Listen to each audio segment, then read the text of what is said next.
ഞാൻ വിയേർഡായിട്ടുള്ളൊരു കാര്യം ചോദിക്കട്ടെ? നിങ്ങളെപ്പോഴാണ് ലാസ്റ്റായിട്ട് ശരിക്കും ബോറടിച്ചിരുന്നിട്ടുള്ളത്? അതായത് ക്യൂവില് വെയിറ്റ് ചെയ്തിരുന്ന് ബോറടിച്ചിരുന്നതല്ല. I mean no phone, no background noise, no distractions. നിങ്ങളും നിങ്ങളുടെ തലച്ചോറും മാത്രം. ഇതിലെ ട്വിസ്റ്റ് എന്താണെന്ന് ഞാൻ പറയാം. ആ ബോറിംഗ് മൊമെന്റ് ഇല്ലേ, അതായിരിക്കും നിങ്ങളുടെ ബ്രെയിൻ ആക്സസ് ചെയ്യാൻ പറ്റിയ മോസ്റ്റ് പവർഫുള്ളും ക്രിയേറ്റീവും ലൈഫ് ചേഞ്ചിങ് ആയിട്ടുള്ള സ്റ്റേറ്റും. ആൻഡ് നമ്മൾ അതിനെ നശിപ്പിച്ചുകൊണ്ടിരിക്കുകയാണ്, അതും മനഃപൂർവ്വം. നമ്മളെന്തോ അസുഖം വന്നതിനെ പോലെയാണ് ബോർഡമിനെ ട്രീറ്റ് ചെയ്യുന്നത്. ഉഫ്, ഞാൻ ബോറടിച്ചിരിക്കുകയാണ്, എന്തോ ശാപം കിട്ടിയതുപോലെയാണ് നമ്മൾ പറയുന്നത്. നിങ്ങളുടെ ബ്രെയിൻ നിങ്ങളോട് പറയാൻ ശ്രമിക്കുന്ന ചെറിയൊരു സീക്രറ്റ് ഞാൻ പറയാം. ബോർഡം എന്ന് പറയുന്നത് ഒരു പ്രോബ്ലം അല്ല, അതൊരു വാതിലാണ്. അതായത് ക്രിയേറ്റിവിറ്റിയിലേക്കുള്ളൊരു വാതിൽ, ഡീപ്പ് തോട്ടിലേക്കുള്ളൊരു വാതിൽ, and finally a doorway back to your self. പക്ഷെ നമ്മളെന്താണ് ചെയ്യുന്നത്? ആ വാതിലിനെ ഒരു 10 സെക്കൻഡ് തികയ്ക്കുന്നതിന് മുമ്പ് തന്നെ അടച്ചു മൂടുന്നു, നമ്മുടെ ഫോൺ എടുത്ത് നോക്കി തന്നെ. നമുക്ക് കുറച്ചു നേരം ഒരു നേടാവാം. അതായത് നിങ്ങൾ ബോറടിച്ചിരിക്കുമ്പോൾ നിങ്ങളുടെ ബ്രെയിൻ ഒരു ഏരിയ ആക്ടിവേറ്റ് ചെയ്യിക്കും. അതിൻ്റെ പേരാണ് ഡിഫോൾട്ട് മോഡ് നെറ്റ്വർക്ക്. ഇത് ടെക്നിക്കലായിട്ട് നിങ്ങൾക്ക് തോന്നാം, പക്ഷേ നിങ്ങളുടെ ബ്രെയിനിൻ്റെ വെറുതെ ഇരിക്കുമ്പോൾ ഉള്ള മോഡാണിത്. നമ്മുടെ ഉള്ളിൽ വരുന്ന റാൻഡം തോട്ട്സിനെയും ഐഡിയാസിനെയും മിക്സ് ചെയ്ത് റീകമ്പൈൻ ചെയ്ത് പുതിയ ഐഡിയാസ് ഉണ്ടാക്കാൻ സഹായിക്കുന്ന ഒരു മോഡാണ് ഡിഫോൾട്ട് മോഡ് നെറ്റ്വർക്ക്. പക്ഷേ ഇതിൻ്റെ ട്വിസ്റ്റ് എന്താണെന്ന് ഞാൻ പറഞ്ഞുതരാം. നിങ്ങളുടെ ഉള്ളിലെ ക്രിയേറ്റീവായിട്ടുള്ള ഐഡിയാസ് ഉടലെടുക്കുന്നത് ഈ ഒരു മോഡിലാണ്. അതായത് ഡിഫോൾട്ട് മോഡ് നെറ്റ്വർക്ക് എന്ന് പറയുന്നത് നിങ്ങളുടെ ഉള്ളിൽ തന്നെ ഉള്ളൊരു സീക്രട്ട് സൂപ്പർ പവറാണ്. ബട്ട് ആരും അതിനെ ഉപയോഗിക്കുന്നത് പോലുമില്ല. നിങ്ങളുടെ ബ്രെയിനിന് നിങ്ങൾ വെറുതെ ഇരിക്കാൻ സമ്മതിച്ചില്ലെങ്കിൽ ഈ റാൻഡം ഐഡിയാസ് എല്ലാം കൂടെ ഒരുമിച്ച് കൂടി കൂമ്പാരമാവത്തേ ഉള്ളൂ. നമ്മുടെ വീട്ടിലെ വേസ്റ്റുകളെല്ലാം കൂമ്പാരമായി കുറേ നാൾ കിടന്നു കഴിഞ്ഞാൽ എന്ത് സംഭവിക്കും? അത് നാറാൻ തുടങ്ങും. നിങ്ങളുടെ മെൻ്റൽ ഹെൽത്തിനും അത് തന്നെയാണ് സംഭവിക്കുന്നത്.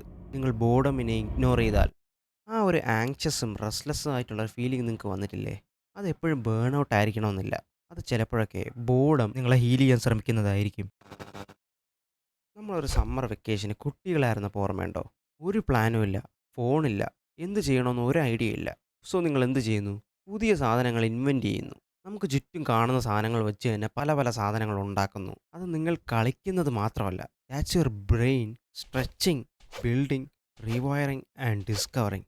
പക്ഷേ ഇപ്പോഴോ, ഒരു വീഡിയോ 4 സെക്കൻഡിന് മേൽ ലോഡ് ചെയ്യാൻ സമയമെടുത്താൽ നമ്മൾ റെസ്റ്റ്ലെസ് ആവും. നമ്മുടെ ഇമാജിനേഷൻ സ്കിൽസ് എല്ലാം നഷ്ടപ്പെട്ടതല്ല, അത് നമ്മൾ നോട്ടിഫിക്കേഷൻസിൻ്റെ അടിയിൽ പുതച്ച് മൂടിയതാണ്. സോ ഇപ്പോൾ നിങ്ങൾ ചിന്തിക്കുകയായിരിക്കും, okay, how can I even be bored again? ഞാനത് മറന്നേ പോയി. നിങ്ങളുടെ കിളി പോവാതെ ബോർഡമിനെ വീണ്ടും എങ്ങനെ റീഇൻട്രൊഡ്യൂസ് ചെയ്യാമെന്ന് ഞാൻ പറഞ്ഞുതരാം. Technique 1, the boredom box. നിങ്ങളുടെ ഫോണിനെ ഒരു പെട്ടിക്കകത്താക്കി അടച്ചു വെക്കുക ഒരു 20 മിനിറ്റത്തേക്ക്. ഒരു സ്ക്രീനും ഇല്ല, ഒരു ബാക്ക്ഗ്രൗണ്ട് നോയ്സും ഇല്ല, ഒരു മൾട്ടി ടാസ്കിങ്ങും ഇല്ല. ജസ്റ്റ് വെറുതെ ഇരിക്കുക, അല്ലെങ്കിൽ നടക്കാൻ പോവുക, അല്ലെങ്കിൽ ചുമ്മാ വായി നോക്കിയിരിക്കുക. അങ്ങനെ ചെയ്യുമ്പോൾ ആദ്യത്തെ 5 മിനിറ്റ് നിങ്ങൾ ചാവാൻ പോകുന്നത് പോലെ നിങ്ങൾക്ക് ഫീൽ ചെയ്യാം. പക്ഷേ അത് കഴിഞ്ഞ് കിട്ടിയാൽ നിങ്ങളുടെ ബ്രെയിൻ്റെ അകത്ത് ഓഫ്ലൈൻ ആയി കിടന്ന പല ഏരിയാസും ലൈറ്റപ്പ് ചെയ്യാൻ തുടങ്ങും. പുതിയ പുതിയ ഐഡിയാസ് വരാൻ തുടങ്ങും. ഫോണൊന്നുമില്ലാതെ ചുമ്മാ വെറുതെ പോവുക, ഒറ്റയ്ക്ക്. ഒരു മ്യൂസിക്കും ഇല്ല, ഒരു പോഡ്കാസ്റ്റ് കേൾക്കലും ഇല്ല. ജസ്റ്റ് വെറുതെ നടക്കുക, ചുറ്റുമുള്ള കാര്യങ്ങളൊക്കെ ഒബ്സർവ് ചെയ്യുക, നിങ്ങളുടെ തോട്ട്സിനെ വാണ്ടർ ചെയ്യാൻ വിടുക. നിങ്ങൾക്ക് ആദ്യം ഓക്വേർഡായിട്ട് അത് ഫീൽ ചെയ്യാം, പക്ഷേ അത് നല്ലതാണ്. That's growth. പല പുതിയ ഐഡിയാസും സൊല്യൂഷൻസും നിങ്ങളുടെ മനസ്സിൽ വരും. ബോർഡം എന്ന് പറയുന്നത് നിങ്ങളുടെ ബ്രെയിനിന് വേണ്ടിയുള്ള കാർഡിയോ ആണ്. നിങ്ങളുടെ കുട്ടിക്കാലത്ത് നിന്നുള്ള പല ഓർമ്മകളും നിങ്ങൾ ഓർത്തെടുക്കാൻ ശ്രമിക്കും. നിങ്ങളുടെ പല പ്രശ്നങ്ങളുടെയും സൊല്യൂഷൻ നിങ്ങൾ കണ്ടെത്തും. നിങ്ങളുടെ സ്വപ്നങ്ങൾ കുറച്ചും കൂടെ വൈബ്രൻ്റ് ആവും. നിങ്ങൾക്ക് നഷ്ടപ്പെട്ടിരുന്ന ആ ഒരു സെൻസ് ഓഫ് കാം നിങ്ങൾക്ക് തിരികെ കിട്ടും. സോ നിങ്ങൾ എപ്പോഴെങ്കിലും കിളി പോയിരിക്കുകയാണെങ്കിൽ, അൺക്രിയേറ്റീവും ഓവർവെൽംഡുമായി ഇരിക്കുകയാണെങ്കിൽ, നിങ്ങൾ വീണ്ടും ഒരു പ്രൊഡക്ടിവിറ്റി ആപ്പ് ഇൻസ്റ്റാൾ ചെയ്യാതിരിക്കുക. ചിലപ്പോൾ ഒന്നും ചെയ്യാതിരിക്കുന്നതായിരിക്കും ഏറ്റവും ഗുണകരം. നിങ്ങൾ ഉദ്ദേശിക്കുന്ന ആ ഒരു മൈൻഡ് ആൻഡ് ബ്രെയിൻ അപ്ഗ്രേഡ് ബോർഡത്തിൽ നിന്നായിരിക്കും സ്റ്റാർട്ട് ചെയ്യുന്നത്.